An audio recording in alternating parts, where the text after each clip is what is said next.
Hola chicos, ¿qué tal? Muy buenas noches. Bienvenidos a la unidad número 6. Ya estamos por terminar este bloque de seguridad de higiene. Nos queda una semana más y listo. Se pueden librar de esta materia. Eh, por ahí si ven, tengo los ojos rojos, tuve un problema. Precisamente por eso no se pudo dar eh, la materia, pero estamos listos para poder iniciar. Mm, Vamos a compartir lo que es esta semana. Segundo.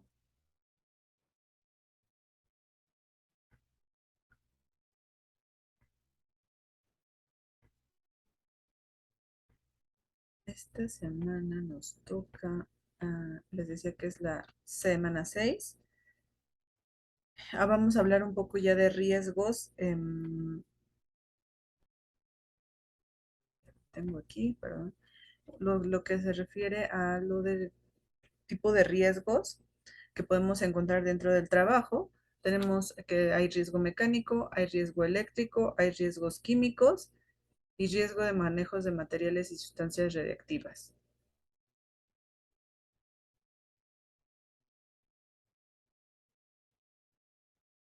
Vamos a dar inicio con el de mecánico. Riesgo mecánico. Según la norma oficial, la 107 de la Secretaría del Trabajo, la prevención técnica de un accidente es en máquinas y equipos que operan en lugar fijo, seguridad mecánica o térmica, terminología. Un riesgo mecánico es la probabilidad de ocurrencia de un accidente, enfermedad de trabajo provocada por un agente físico de acción mecánica. Se entiende prácticamente que es el conjunto de factores físicos que pueden dar lugar a una lesión por la acción mecánica de elementos, hablando de máquinas, herramientas, piezas de trabajo, materiales proyectados, sólidos o inclusive los fluidos. Hablamos de todo el tipo de maquinaria que puede hacernos daño, que puede provocar un daño, ese es el riesgo en máquinas. Es común en las máquinas el poseer algún punto de zona de concentración de energía, ya sea energía cinética o elementos en movimiento, tipo bandas o así, u otras formas de energía de las que nos puede poner en un riesgo, puede poner en riesgo al trabajador. Podemos diferenciar al conjunto de máquinas en dos partes. El sistema de transmisión, que este se refiere a, es producir prácticamente, producir y transportar o transformar la energía utilizada en el proceso. Y esta parte de la máquina se caracteriza porque el operario no debe penetrar en ellas durante las operaciones de producción. Es la máquina que está constante, constante y constante.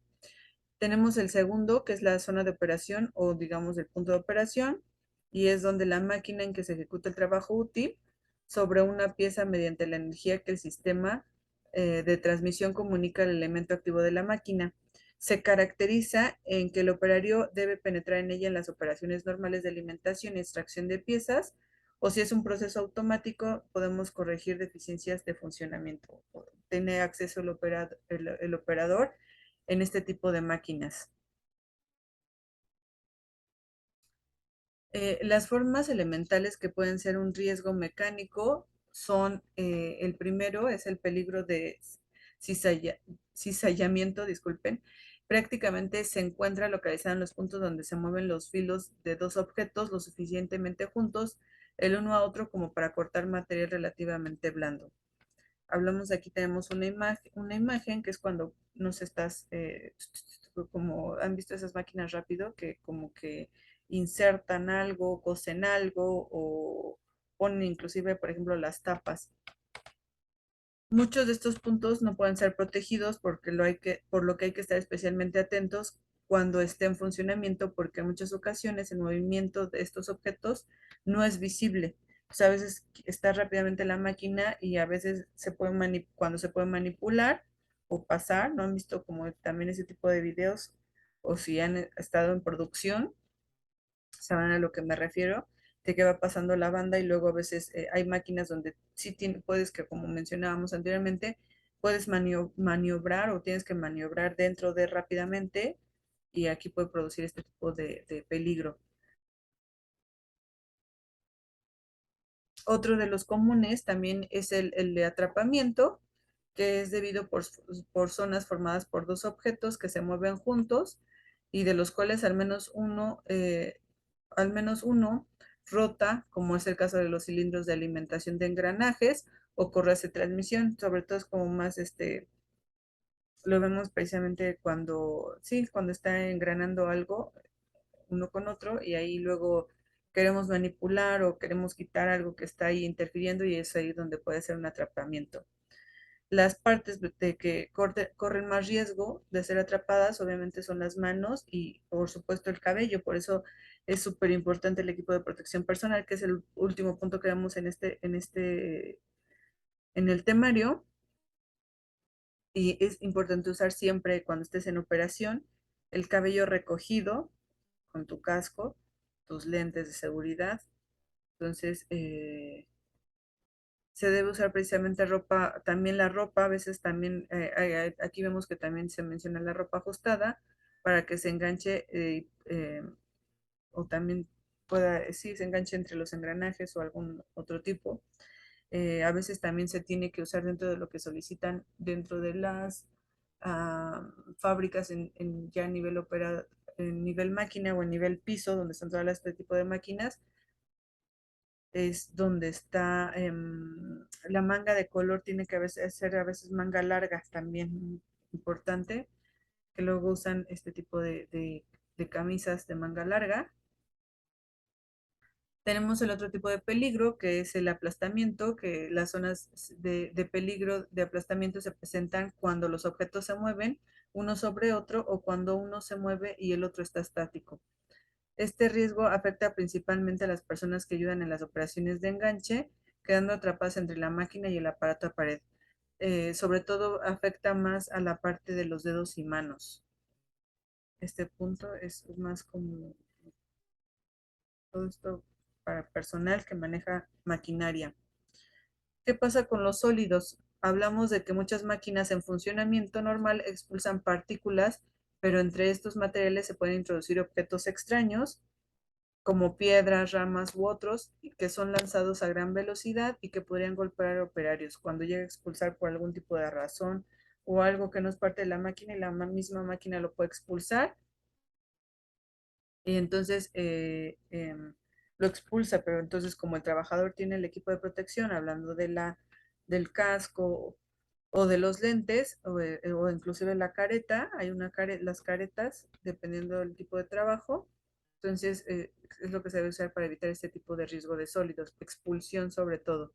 Tenemos los líquidos, que también es cuando pueden proyectar líquidos, como los contenidos en los diferentes sistemas hidráulicos, que son capaces de producir quemaduras y alcanzar inclusive los ojos. Obviamente, para evitar los sistemas hidráulicos deben tener un adecuado mantenimiento preventivo que contemple, entre otras cosas, la revisión del estado de conducción para detectar lo posible. Existen otros tipos de peligros mecánicos producidos por las máquinas, que son como el corte o de seccionamiento, que también es muy conocido, y de impacto de perforación o de punzamiento de fricción o de abrasión cuando llega a quemarse por algún tipo de situación de roce rápido que te puede llegar a lastimar. Aquí menciona ya inclusive toda la parte del mantenimiento. Hay la norma de la Secretaría del Trabajo, me parece que es la 04, no, no, no lo recuerdo ahorita bien. La norma menciona, no, perdón, sí es la 04, menciona precisamente que se debe de tener el mantenimiento a las maquinaria y herramientas. Entonces, siempre hay que darle mantenimiento. Y ustedes siempre se debe dar mantenimiento, dependiendo del tipo de maquinaria, puede ser bimestral, puede ser cada 6 meses o puede ser anual. Hay muchas empresas donde nunca la producción para, nunca, nunca para, todas las máquinas siempre están encendidas todo el tiempo y a lo mejor se les da el mantenimiento por lo regular una vez al año. Hablamos cuando son días o forzosos o obligados de descansar, hablamos de un 25 tal vez de diciembre o un 1 de enero, donde prácticamente este, tiene que parar eh, porque es un descanso obligatorio. Sin embargo, hay am, hay áreas donde a lo mejor dices, sí, no es para mí un descanso, porque efectivamente como la mayoría de los trabajadores se van en estas fechas, entonces es cuando paran la producción para darle mantenimiento a las máquinas. Entonces, pero constante siempre debe tener y obviamente todo recuerden que tiene que ir bajo bitácora y bajo evidencia. En caso de que sea un proveedor, se debe de anexar en la bitácora las facturas o los recibos o las notas donde esté de que en realidad sí se hizo y se pagó por ese servicio, ¿no?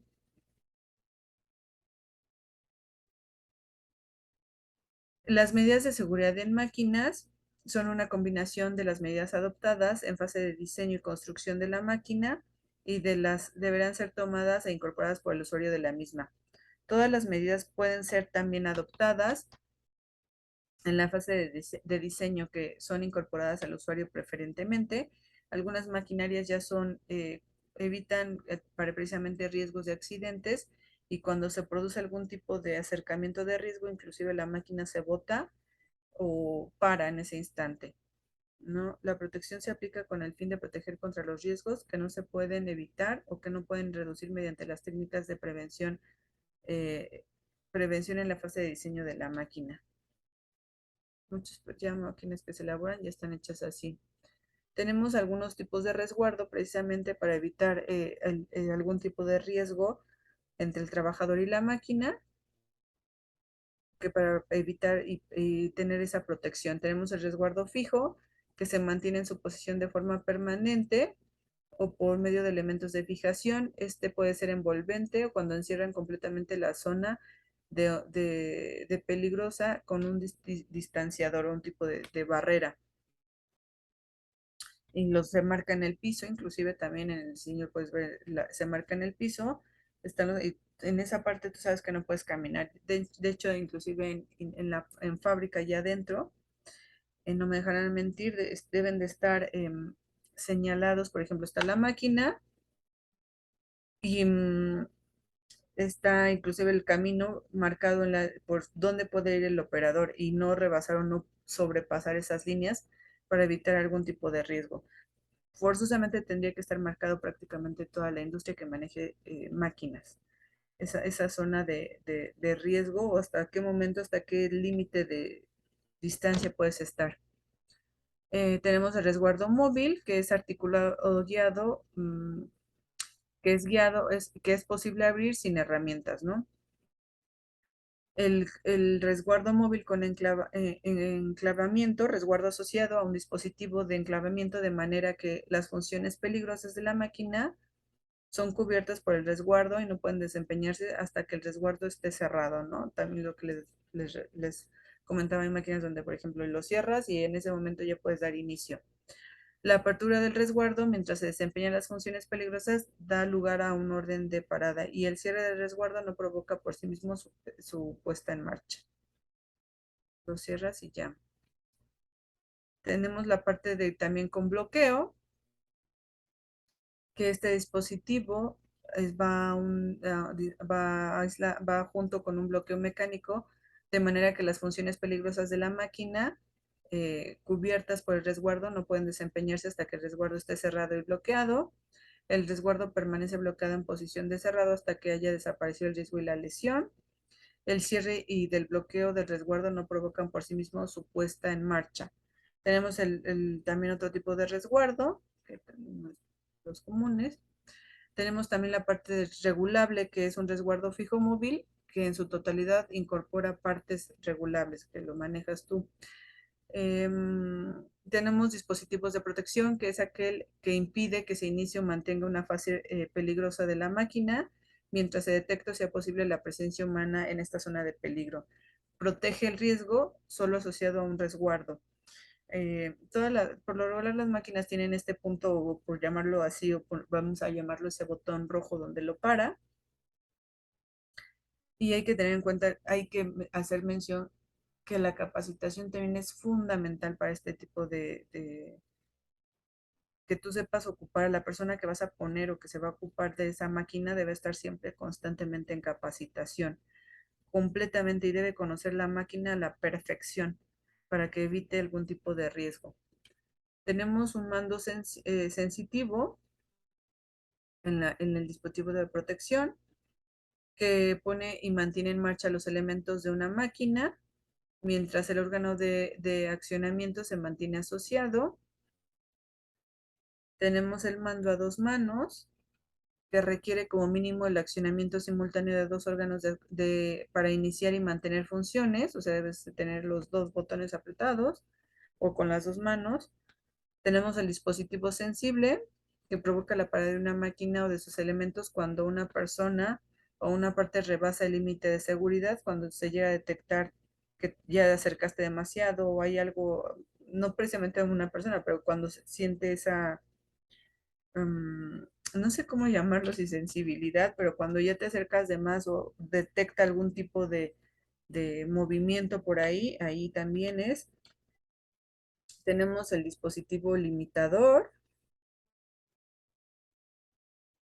que impide que una máquina y sus elementos sobrepasen un límite establecido,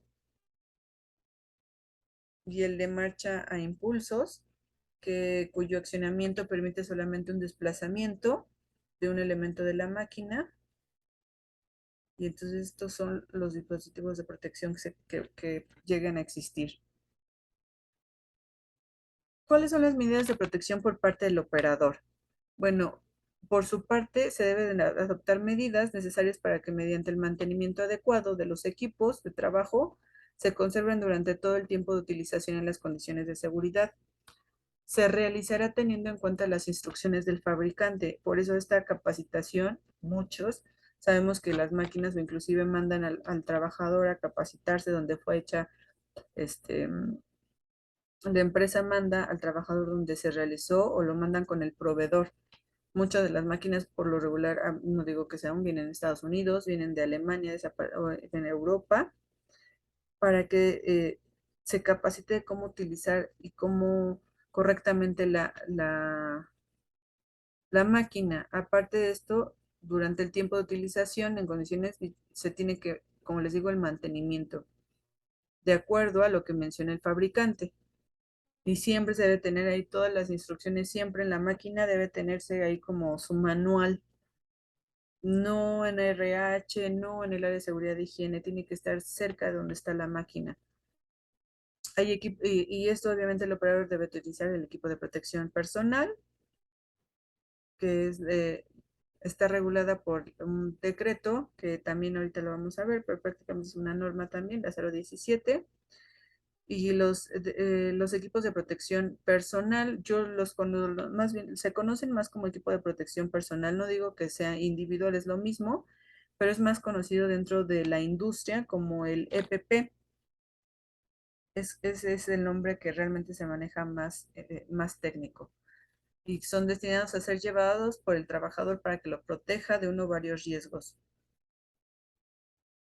Queda excluido de este concepto la ropa de trabajo, no diseñada específicamente para la protección de riesgos, que aquí difiere un poco con la información, porque como les comentaba, a veces tu vestimenta es especial, de acuerdo a la empresa, obviamente a quien tuvo que haber analizado ese puesto de trabajo, sabiendo que es riesgoso, y con qué medidas puedes evitar ese riesgo. Entonces, dentro de esas medidas a veces es tu ropa, no la tuya, sino la que te proporciona la empresa que les mencionaba, ¿no? De manga larga, tiene que ser de algodón, entre otros, a veces los zapatos que a veces tienen que ser para evitar dieléctricos se llaman, para evitar precisamente algún tipo de riesgo eléctrico provocar, ¿no? Una corriente y demás. Entonces, este tipo de ropa también es incorporada, yo lo considero que es incorporada también al EPP, que es el equipo de protección personal.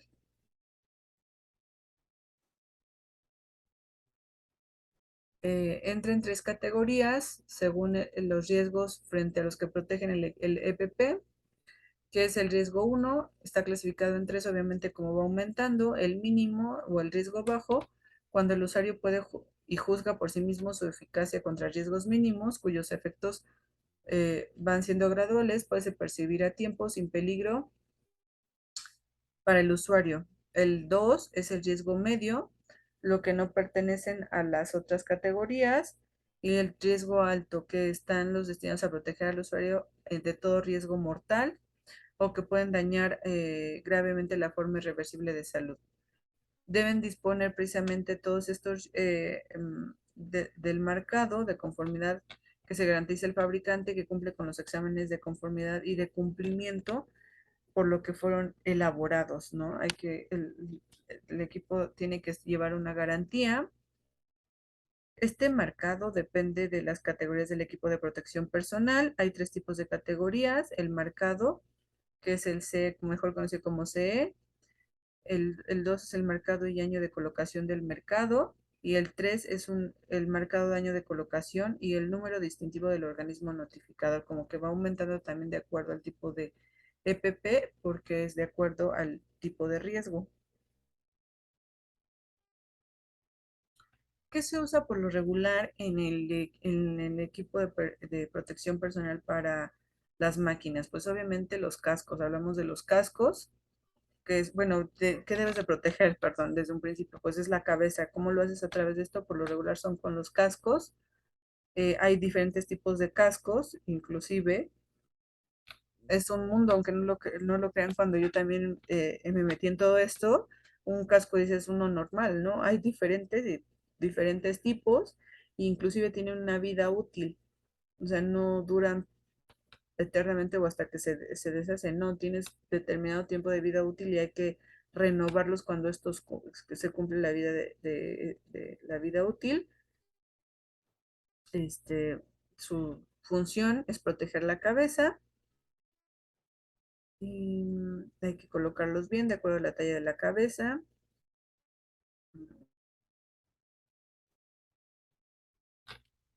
Hay inclusive cascos muy caros, precisamente, los he visto a ver,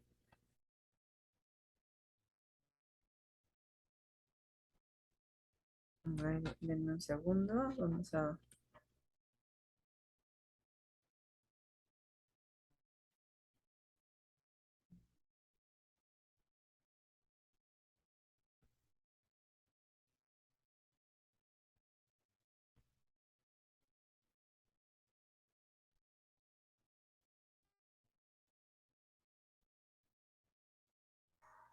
En este nuevo video vamos a hablar de un tema muy importante, que son los cascos de seguridad industrial.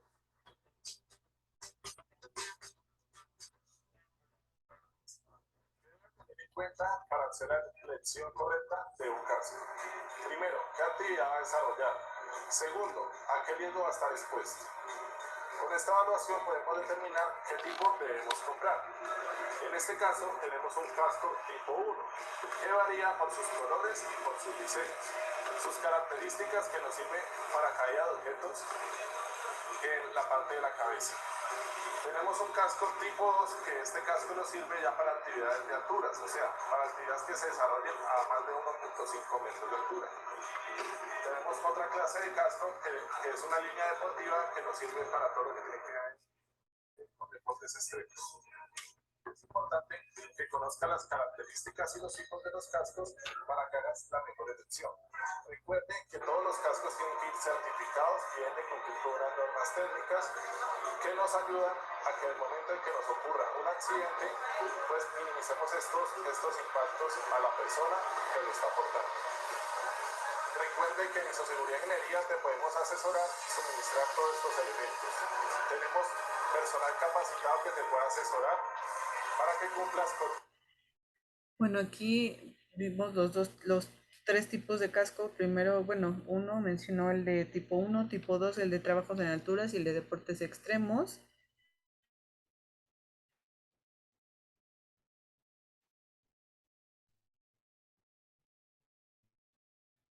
Hoy, ¿te has preguntado qué significan los colores de los cascos en el rubro de la seguridad?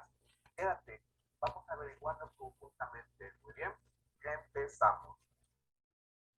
Hola compañeros de nuevo, pues bueno, mucho se ha dicho en redes sociales, mucho se ha dicho en Facebook, en TikTok, en Instagram, en YouTube, sobre lo que significa los colores de los cascos que utilizan los trabajadores dentro de las centros de trabajo.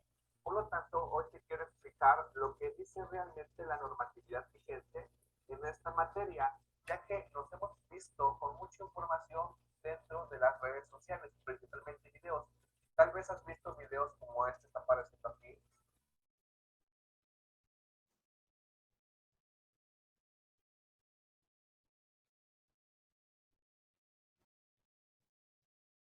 o videos como este otro.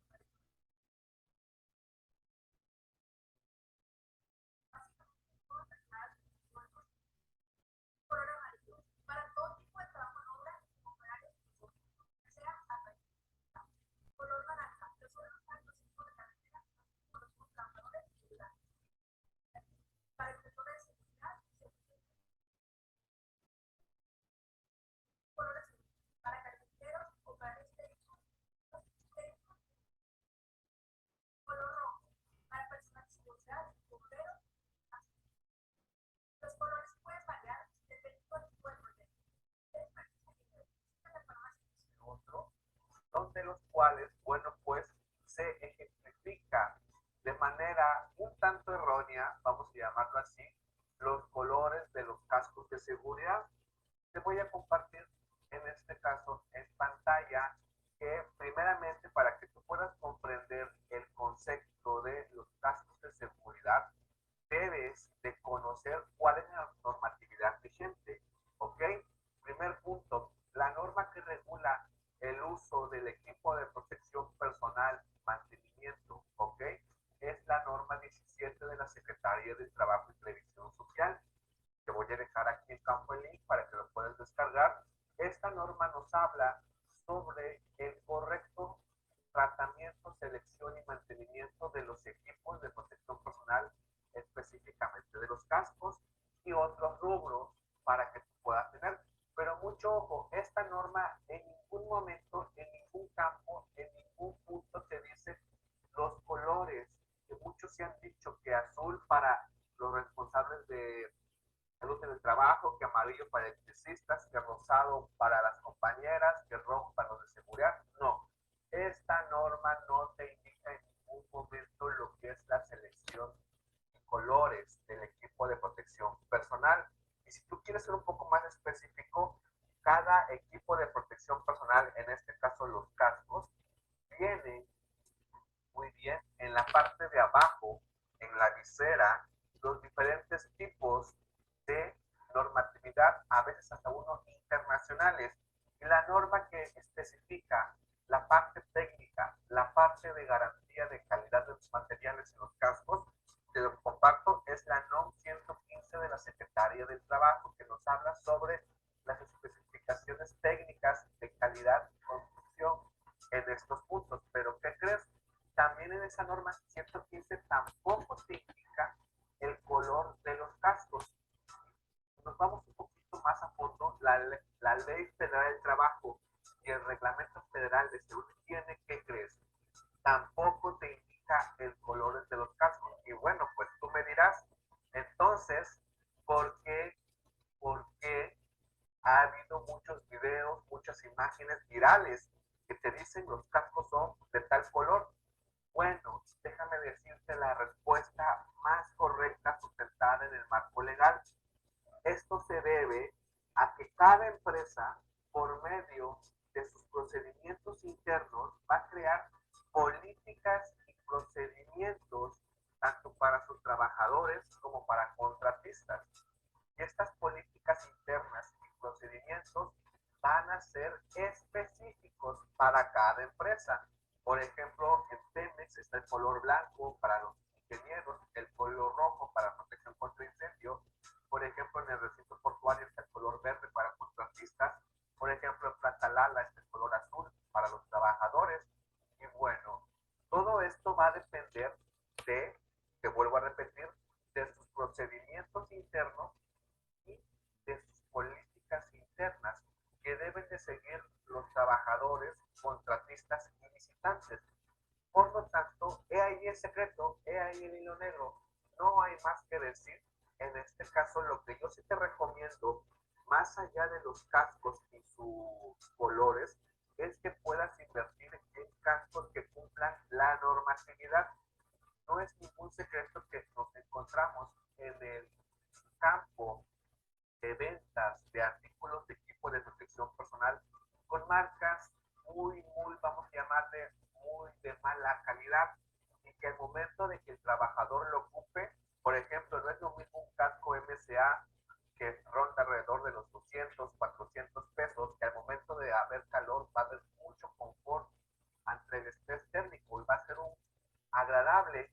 sensación en la parte del cuero cabelludo que un casco, por ejemplo, un casco trooper, que sinceramente es uno de los que más se calientan al contacto con los rayos ultravioleta. Por lo tanto, primera opción, invierte en cascos que sean confortables y agradables para el trabajador.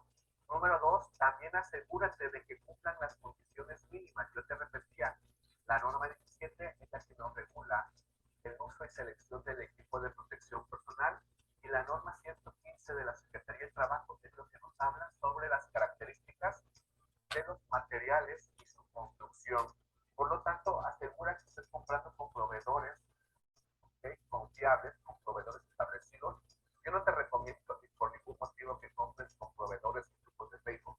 Hay veces que nos salen más barato, pero luego nos salen de muy mala calidad. Y bueno, con esto quiero compartirte el gran mito que se tiene en cuanto a los colores de seguridad en los cascos, porque de veras ha habido... ¿Se dieron cuenta entonces? O podemos imaginar exactamente que un casco es ya y demás, y no debe de tener un cumplimiento literal normativo, y que esto lo debe de ver la área de seguridad e higiene basado en el tipo de riesgo de trabajo. Entonces vamos a continuar. Quería como que compartirles la parte de los cascos. Vamos a ir así en esta sesión, apoyándonos de material, porque y vamos a intentarlo hacer más dinámico, porque realmente toda esta parte de los riesgos va en cumplimiento normativo. Dijimos que íbamos a entrar en la semana pasada y íbamos a entrar de lleno. Eh, Les comenté que para todo hay cumplimiento normativo. Entonces vamos a continuar con... Bueno, hablábamos de los equipos, allá vimos lo del tipo de cascos. Efectivamente hay para diferentes tipos. eh, y bueno, lo de los colores, pues para que les quede como esa parte claro, que a veces porque hay colores de diferentes, los cascos de diferentes tonos, pues ya depende de cada empresa. Otro de los protectores que se debe tener o equipo de protección, precisamente son los protectores oculares, que deben de tener más bien oculares, los lentes, y también que deben de tener algunos filtros, dependiendo si son de categoría 2, excepto los que están destinados a proteger en trabajos con radiaciones ionizantes, riesgos eléctricos o para trabajos en ambientes calurosos a temperaturas superiores a 100 grados, que son las máquinas de fundición, esas, entre algunas, que son de categoría 3. Se deben de usar siempre que estén realizando trabajos mecánicos de arranque, en los trabajadores con taladros, en operaciones de corte y soldadura. Para los de corte y soldadura, obviamente su casco o su parte de protección ocular es ya completa. Eh, el chiste es mantenerlo, ¿no? Y aparte ahorita con la parte de lo de la pandemia se volvió también aparte obligatorio. Hay algunas empresas que invirtieron muy bien en sus cascos, donde también ya tenía como esa parte de protección ocular, que sube y se baja, como vemos en el video. A donde se los he visto es en Henkel, por ejemplo. En Henkel lo he visto que traen este tipo de cascos, que la verdad se ven súper pro, eh, se ve que realmente, se ve que invirtieron en esa parte del casco. Desconozco ya si cerca si es verdad, si alguien conoce el dato que nos los comparta. Otro de la protección obviamente son los guantes de protección de riesgos mecánicos que pertenecen a la categoría 2, y sus prestaciones deben de ser resistencia a la abrasión, resistencia al corte por cuchilla, resistencia al desgarro y resistencia a la perforación. Inclusive en la parte de servicios, también, por ejemplo, se ocupa este tipo hay guantes especiales para evitar cortaduras. Pueden presentar resistencia al corte por impacto, entonces la manipulación, también eso de todo esto hay que recordar que lo debe proporcionar el patrón. Las protecciones de los pies, que se debe usar un calzado de protección en todas aquellas operaciones que entrañan trabajos y manipulación de todo tipo. Creo que también es obligatorio prácticamente, los zapatos, los famosos zapatos de seguridad. La protección del tronco, que está expuesto a trabajos de soldadura, debe llevar ropa de protección antiinflamante y mandiles de cuero.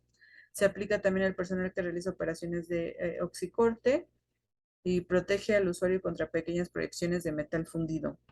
Los protectores auditivos también, que es de los más comunes, que son los tapones auditivos, que son protectores contra el ruido que llevan al interior, a veces cuando la máquina hace demasiado ruido, que también hay que tener ojo porque hay que medir los decibeles y que esto no provoque a la larga un riesgo al trabajador por ese tipo de ruido y que luego llegan a quedar sordos. Entonces, también el tipo de ruido tiene que ser medible y debe estar siempre en los parámetros. Igual dentro de las empresas que he visitado, hay algunas que cuando tú entrabas a su área de máquinas, ya tenían inclusive una caja ahí como el cubrebocas, lo vemos ya comúnmente que llegas y te lo proporcionan, igual aquí la parte de los tapones auditivos. Los tomabas de la cajita para pasar, era obligatorio usarlos cada vez que se ingresaba en este tipo de empresas. La tenemos el siguiente punto, que lo que es el riesgo eléctrico. Este riesgo eléctrico es de los más comunes, de hecho, tocaremos algunos ejemplos en la videoclase, donde precisamente al no tener esa parte del riesgo eléctrico bien, provocan incendios. Entonces, uno de los más comunes en cuestiones de accidentes, se define el riesgo eléctrico como la posibilidad de contacto del cuerpo humano con la corriente eléctrica y se puede dar en las siguientes circunstancias: cuando el cuerpo humano es conductor, que recuerden que el cuerpo humano es conductor de la electricidad, que transmite energía eléctrica; cuando el cuerpo humano forma parte de un circuito; y cuando existe una diferencia entre tensiones y entre dos puntos de contacto. El contacto puede ser directo o indirecto y el accidente eléctrico casi siempre es previsible y por lo tanto puede ser evitable. Nunca debe ser considerado como algo irremediable, completamente debe estar, es de los trabajos que con más, si tú tienes las medidas de seguridad adecuadas y el procedimiento adecuado para realizar este trabajo, no debe de pasar más allá. Quien lo tiene muy marcado, todo este tipo tengo ingenieros con los que he trabajado de la CFE, y donde literal su departamento de seguridad de higiene está impresionante de lo que llevan y del equipo de protección, o al menos de las medidas que deben de llevar, ya que se cumplen, pues no se los puedo garantizar, pero al menos en esa parte está, al menos adentro, está muy bien elaborado la parte del equipo que deben de llevar y los procedimientos que se deben hacer.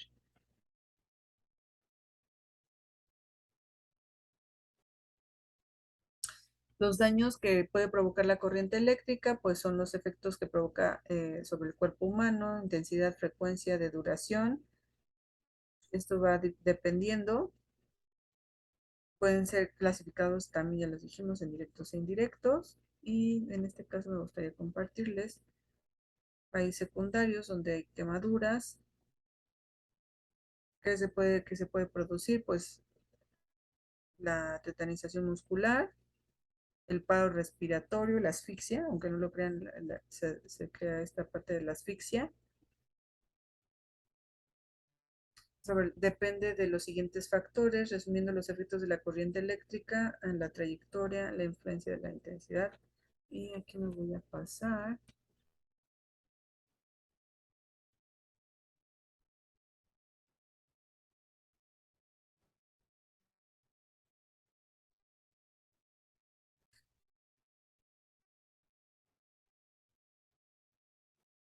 Pues de la asfixia, lo que les comentaba es que se produce cuando se pasa la corriente, afecta el sistema nervioso, que precisamente el sistema nervioso es el que regula la función respiratoria, y entonces eso es lo que ocasiona el paro respiratorio, que de repente llega la tensión y te dejes que no puedas respirar.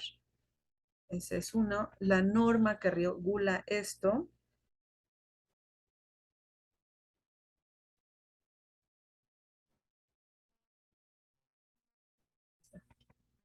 la norma que regula es la 029.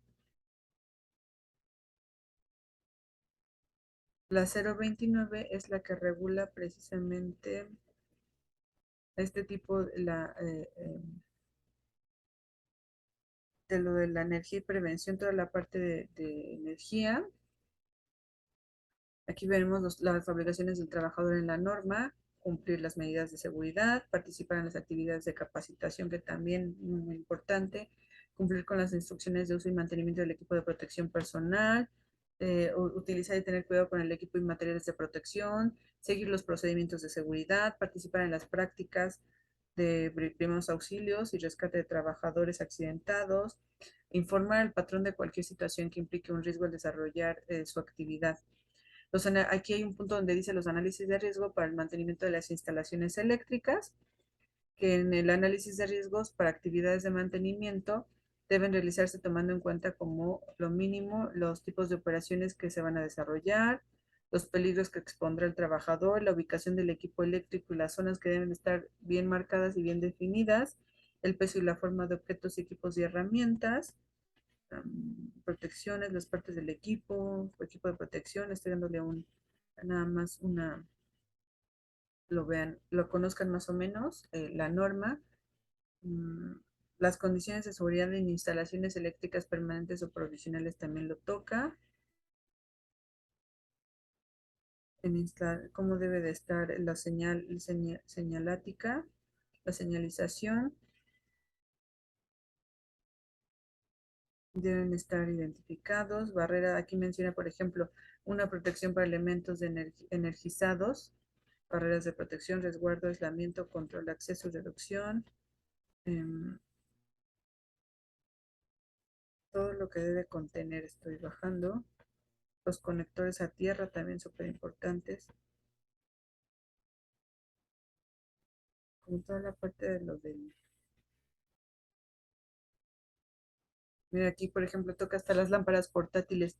Deben estar provistas de mango aislante y dispositivo protector de la lámpara y conductor de aislamiento. O sea, también toca esta parte esta de las lámparas de mano. Condiciones de seguridad para las actividades, el punto 9.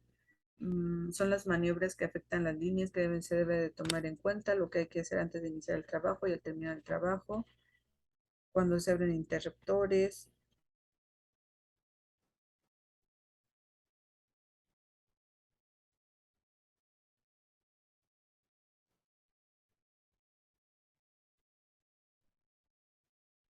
todos los de la puesta a tierra, procedimientos de seguridad. Estoy viendo si llegamos a la parte del equipo de protección.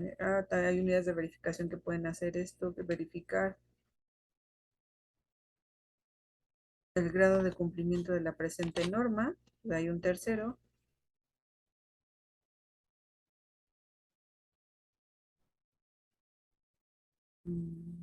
Esto es lo que debe de cumplir la empresa que hace trabajos de instalaciones eléctricas.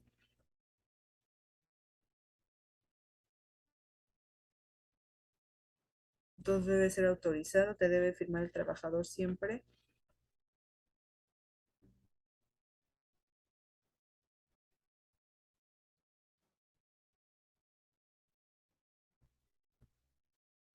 Esto es como un breve de lo que es la norma. Recuerden, es la 029. Entonces, con esto voy a compartirles también un video.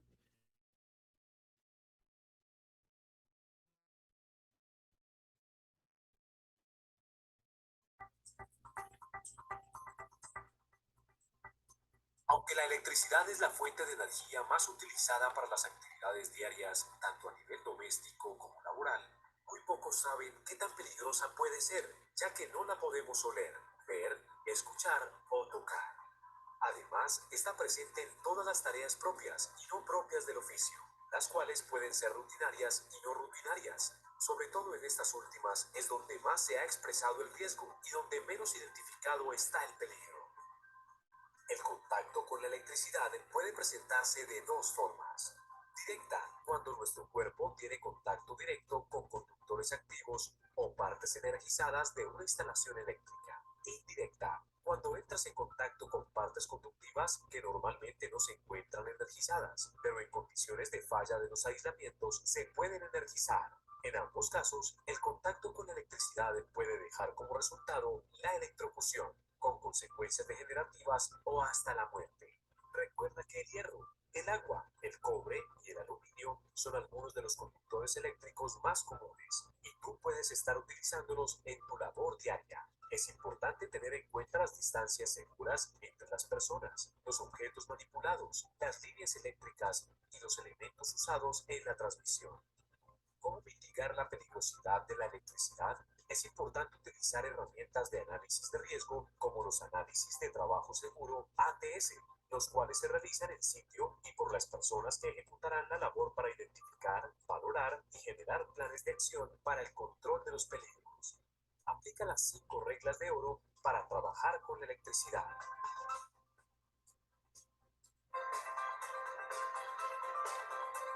¿Cuáles son? Ay, se me fueron.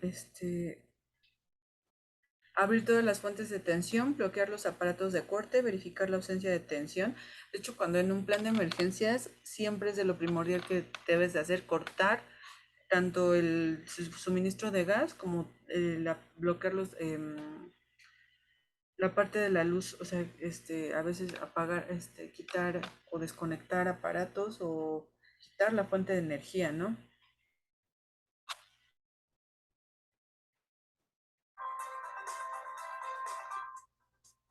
Poner en tierra y en cortocircuito todas las posibles fuentes de tensión y delimitar y señalizar la zona de trabajo.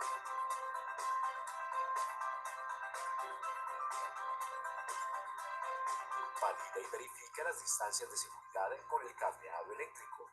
Identifica las diferentes condiciones del entorno como elementos deteriorados, equipos defectuosos, falta de conexión a tierra, uso de instalaciones provisionales como definitivas, conexiones ilegales, instalaciones eléctricas no reglamentarias, materiales utilizados, etc. Las personas que desempeñan tareas con electricidad deben estar debidamente protegidas por los elementos de protección personal de acuerdo con el tipo de tensión a manipular. Contamos con tu compromiso del cuidado de la vida. Si tienes en cuenta estas recomendaciones, harás una gran diferencia entre la vida y la muerte. Súper delicado también trabajar con instalaciones eléctricas. Vamos a continuar porque realmente está muy extenso los temas de hoy. Bueno, esa es la parte por la parte de riesgo eléctrico.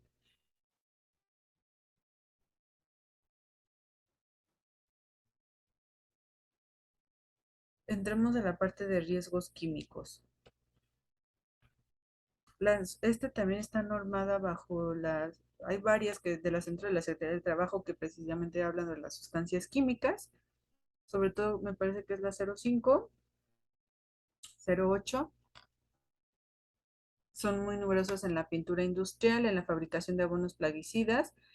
Efectos que producen las sustancias químicas es la corrosión, la irritación, las reacciones alérgicas e inclusive ya algo más grave que son los neuconia- neumoconióticos, que es la que alteración, prácticamente es la alteración crónica pulmonar por la inhalación prolongada de partículas.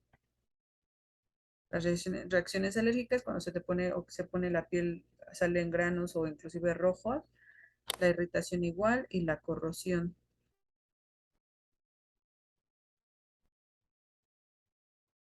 Pueden provocar asfixia, inclusive cáncer. Tenemos en esta parte de muchas empresas químicas son las que manejan este tipo de sustancias.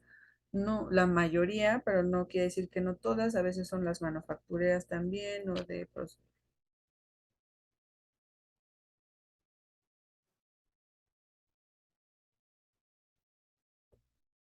la norma mexicana 018 habla precisamente también de este tipo de manejo de sustancias y cómo debe venir esquematizado, que es mejor conocida como el sistema armonizado para la identificación y comunicación de peligros y riesgo de sustancias químicas. Inclusive las sustancias químicas deben de venir, cuando se transportan, deben de venir verificadas y de acuerdo, ahí tendrías que meterte a otras normas de la Secretaría de Comunicaciones y Transportes para el transporte de este tipo de sustancias químicas. La verdad es un rollo, si lo analizan bien, trabajar en esta área. Para todo es como tienes que buscar una norma, te lleva a la otra y esa norma te lleva a otra, pero no nada más cumples con una, tienes que buscarlas, por ejemplo, como en la Secretaría de Comunicaciones y Transportes, a veces van de la mano con otro tipo de secretarías.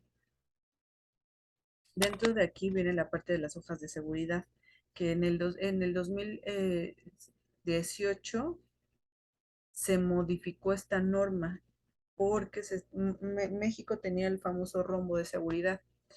Y entonces, ay, no tenía parada. Entonces, se la quiso aplicar o se quiso más bien homogenizar con las internacionales o con la que se maneja a nivel mundial. Entonces, se cambió totalmente la hoja de seguridad para todos a nivel nacional. Dieron creo que 2, 3 años para poderlo aplicar, o sea, que ya entrara en vigor. Y la verdad sí fue un show porque todo debe de llevar hojas de seguridad.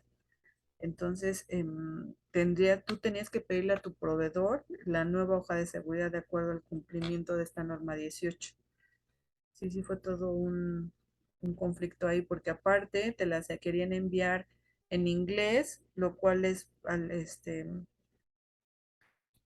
no es tan válido para la Secretaría del Trabajo porque te está pidiendo que debe ser con el idioma que tú manejas. Entonces, sí, no fue tan sencillo las hojas de seguridad, donde prácticamente te dicen de qué está hecho la sustancia química, tipo de peligrosidad, de corrosión, todo lo que llegue a provocar. Aquí, de hecho, inclusive las hojas de seguridad deben de estar también igual a la mano o cerca donde se ocupe el producto, porque dentro de este libro, este folleto, los folletos, no sé cómo lo quieren llamar, estas carpetas, deben de estar en las hojas de seguridad, viene cómo atender en caso de una emergencia, en caso de inhalación, en caso de que se tome. Entonces, y es la mejor forma de que el proveedor te dice qué hacer como primeros auxilios en caso de un riesgo o un accidente derivado de esa sustancia química.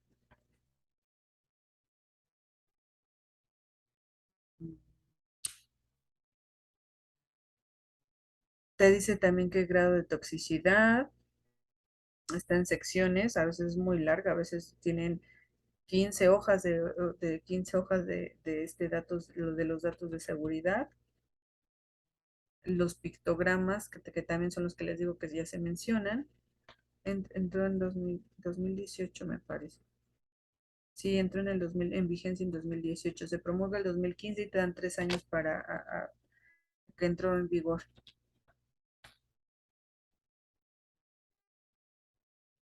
Aquí hablamos un poco de los peligros físicos,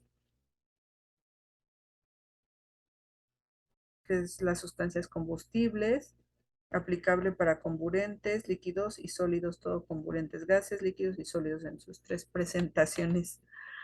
Mm, las sustancias inflamables, que están simbolizados por medio de una llama, y eso es para gases inflamables, pero también para aerosoles, líquidos inflamables también, líquidos sólidos pirofóricos, peróxidos orgánicos. Estos aparte, estos pictogramas o esto, tiene que venir o los tienes que establecer o colocar dentro de donde están estas sustancias, o sea, como el de peligro, que lo han visto, y tendría que poner ahí como donde venía el pictograma de antes de peligrosidad del rombo de seguridad. Bueno, ahora tienen que venir estos pictogramas, que también se requería, tenías que capacitar toda tu gente, que eso fue lo que le pasó a las empresas, capacitar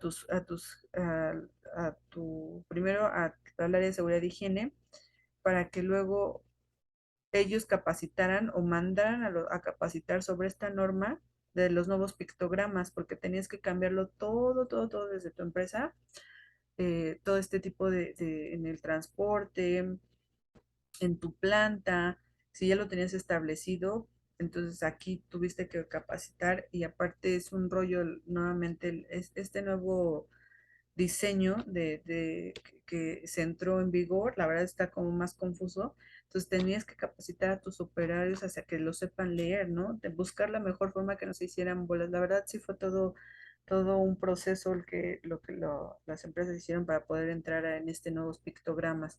Tenemos lo de las sustancias explosivas, los gases a presión, que son los comprimidos o los refrigerados, las sustancias corrosivas, sustancias y mezclas corrosivas para los metales, las sustancias tóxicas, que prácticamente es cuando ya es muy aguda o está por inhalación. Tenemos las sustancias corrosivas también, irritación cutánea, lesiones oculares graves, irritación ocular.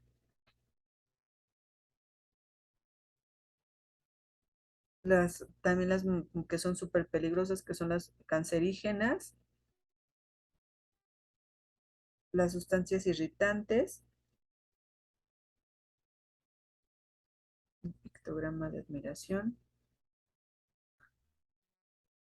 Se establece también que existen otras formas de comunicación de riesgos y fácil de comprensión del famoso rombo, pero este rombo, que hay que decir que el rombo, que era el que se manejaba, prácticamente se dan cuenta, las empresas que decidieron dejar ambos para poder dar cumplimiento porque se tiene que estar el pictograma, a pesar de que aquí mencionan que son otras formas de comunicación, pero el que tenías antes era el rombo, pero ahora también tienes que meter, y lo que decidieron es que inclusive dejaron el mismo rombo para que se siguiera entendiendo para las personas operarias o las personas de operación. Que está el famoso rombo, el pictograma o el rombo rojo significa inflamabilidad, el amarillo reactividad y los riesgos especiales el blanco y el de salud de qué riesgo se corre. Y aquí se colocan los números 2, 1, 0, dependiendo del tipo de riesgo. Del 0 al 4 indican el grado de toxicidad de cada sustancia. Aquí nos menciona el rombo para que lo conozcamos, porque es el que hasta la fecha se sigue manejando, pero debes de cumplir con los otros, con el anterior, con el nuevo sistema. Entonces, el azul, normal, va del 0 al 4. El rojo, cuando arde, a más de 93, dependiendo ahí, a menos de 37 grados. El 3 arde a menos de 25 grados, no arde o es estable.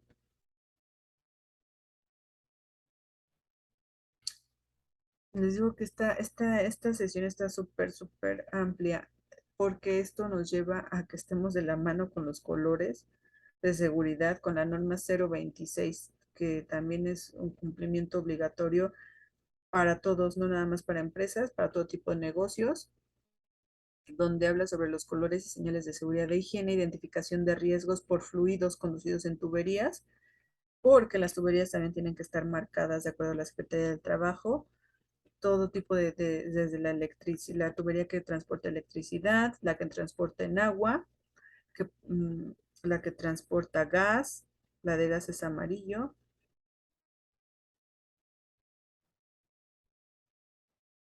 la verde es agua, tendría que ser azul, y no, tiene que ser verde, y la negra tiene que ser de instalaciones eléctricas. Entonces, bueno, regresando, aquí tenemos la parte de prohibición, cómo están mezclados. El rojo siempre es prohibición, el amarillo la advertencia o peligro, el verde es condición segura y el azul siempre va a ser informativo. Aquí tipo de las... Esto tiene que ser informativo para el uso de seguridad, por ejemplo, regresando al tema del equipo de protección personal, todo debe ser marcado. ¿Por qué lo mencionamos? Porque todo tiene que estar señalizado, marcado precisamente cuando es trabajos en alturas o que debes usar guantes forzosos o el uso obligatorio de protección auditiva o obligatorio el casco. Entonces, cuando es informativo, para que sepas que se usa los colores blanco de fondo, o bueno, el contrastante que es blanco y azul. Puede ser el fondo azul y toda la parte del dibujo en blanco. Es forzoso siempre así la parte de como debe de ser. Esta norma inclusive nos dice de qué tamaño deben de ser los letreros o las señalizaciones de acuerdo a los metros cuadrados donde estás. Inclusive hay que sacar fórmulas para saber cada cuánto tienes que colocar un señalamiento. O sea, está Tenemos las de, por ejemplo, las de precaución. Esas creo que la hemos visto. La mayoría de las que hemos visto es la de alto voltaje o el eléctrico. También creo que es la que más hemos visto. Y aquí hay otros tipos de ejemplos. Los más comunes también son los de rutas de evacuación que ves en los restaurantes, en hoteles, en tu organización, en tu trabajo, porque está obligatorio. Protección Civil inclusive te lo piden, no nada más la Secretaría del Trabajo. Y los de salida de emergencias, tu ruta de evacuación y tu salida de emergencias son los más comunes. El de discapacitados también. mm, Esos son los más comunes. Bueno, entremos al último punto, que es el equipo de protección personal. Literal, solo dimos una medio embarada para que ustedes pudieran entender de qué trata.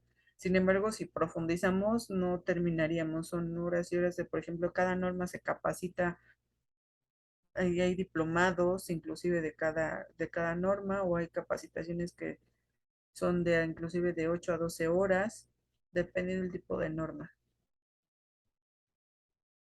Hemos entrado a la parte del equipo de protección personal, que esta lo regula, como vimos, la 017, y este es como un resumen de lo que debe de usar, de lo que debe de ser. La región del cual, anatómica del cuerpo, el equipo de protección personal que deberías de usar, y el tipo de riesgo, de acuerdo al tipo de riesgo. Entonces, ojos y cara, anteojos, ¿cuáles son? Los anteojos de protección o los famosos gogles también, que es riesgo de proyección en partículas o líquidos en caso de estar expuesto a radiaciones. Eso es para los anteojos de protección, perdón. Se utilizan contra la radiación, expuesto a partículas o líquidos de diferentes tipos. Los gogles, que son de exposición a vapores o humos para poder, que pueden irritar los ojos. Los gogles son como los que están como, que se hacen así como completos, para que evitan cualquier tipo de que entre vapores inclusive, ¿no?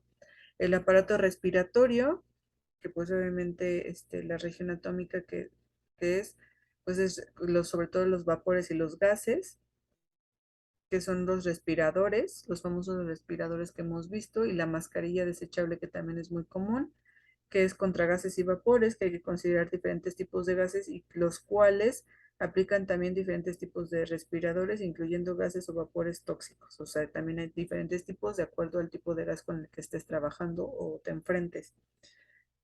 Extremidades superiores tenemos pues obviamente los guantes contra sustancias químicas por exposición o contacto, los guantes, las mangas también, que es lo que les comentaba de las camisas, el tronco, la famosa también la bata, que son a veces para laboratorios y hospitales, extremidades inferiores, que es calzado contra sustancias químicas, protección de pies cuando hay el zapato de seguridad, pero también es diferente para seguridad, o vimos que también es para cuando hay un tipo del trabajo, ¿no? El equipo de seguridad, y hay unos que son para evitar cortar esa parte de conducción eléctrica. Y ese es como el breve resumen, literal, de lo que puede ser el equipo de protección personal. Todo un tema también. eh, Todo es dependiendo del trabajo. El resumen prácticamente es, bueno, sí es muy específico, muchas cosas específicas, pero en general es de acuerdo a tu área de trabajo, de acuerdo a las sustancias o al trabajo que realices, de acuerdo a las herramientas que tú manejes. Todo es derivado de qué equipo de protección personal debes utilizar. Pues les agradezco mucho, los veo en la clase de asesoría, que tengan una excelente semana, nos vemos.